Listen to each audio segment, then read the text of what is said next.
Hi, and welcome to a video tutorial on how to use the web version of ePiP.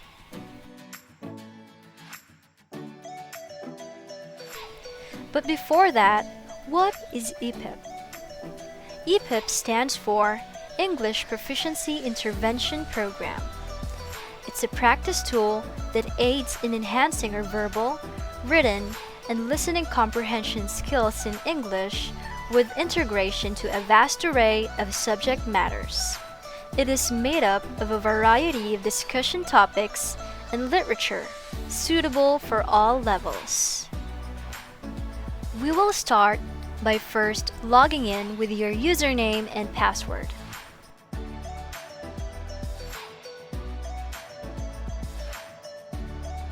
Upon logging in, you will be routed to the dashboard.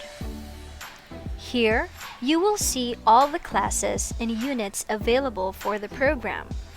On the left pane is where you can see the speech engine test, which will allow you to choose your audio device, test it, and adjust the volume to your preference. You can also view the frequently asked questions for assistance and the Data Privacy Act. Right in the middle, you will find the lesson plan table, which will show you the planned units. And just below that is the library, which shows all the available units you will find in ePiP. Selecting a unit will direct you to the first tab, which is the Lesson tab. This page contains the subject matter and the discussion. You can start listening to the lesson by clicking the play button. At the bottom of your screen, you will see three handy tools. Clicking the microphone icon allows you to record yourself while reading the transcript.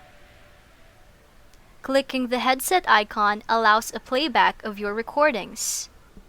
When you record your voice, the program will also be tracking the accuracy of your pronunciation. Green means excellent pronunciation. Yellow means needs improvement. Red indicates mispronunciation.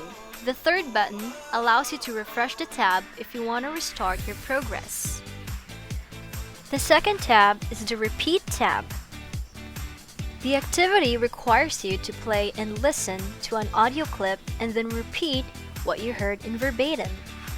To do that, simply click the play button and the audio clips will automatically start playing. Once a clip finishes, this icon signals for you to start repeating the words. When you finish the activity, clicking the headset icon allows you to listen back to your recordings. The next tab is the Write tab. In here, you will also be playing audio clips. Only this time, instead of recording, you are asked to type in what you heard.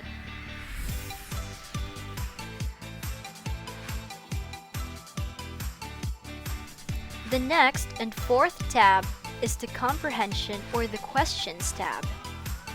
This tab contains comprehension questions based on the Lesson tab. You also have an option to listen to the questions and choices by clicking the play button just across. The next and last tab is the Results tab, which contains three more tabs.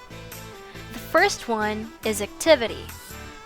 This table shows how much time you consumed with the previous tabs, how many words you were able to read and record, and a chart which identifies your accuracy points.